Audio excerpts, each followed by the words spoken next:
Kalau saya lahir memang asli orang Asir-Asir nih. Saya sekolah dulu di SD Impres di Asir-Asir nih juga. Sekolah SMP-nya saya di SMP 1 bersama teman saya tadi anak obat. Melanjut saya ke Semea, dulunya Semea. Di sekarang SMK 1. Pas itu saya berhenti sekolah karena orang tua saya meninggal. Saya nggak sekolah lagi. Saya merantau, melanglang buana, saya sampai ke luar negeri sampai ke Malaysia. Oh, pernah ya? Ya.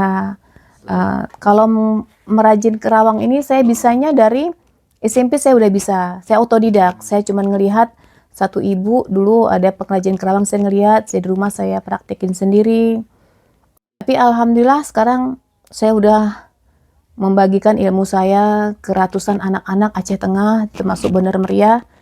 Saya ngajar di BLK Aceh Tengah, di Belang Bebangka, juga di BLK Radelung. Sudah banyak generasi muda yang saya berikan ilmu yang saya punya. Terkait dengan kerawang. Iya.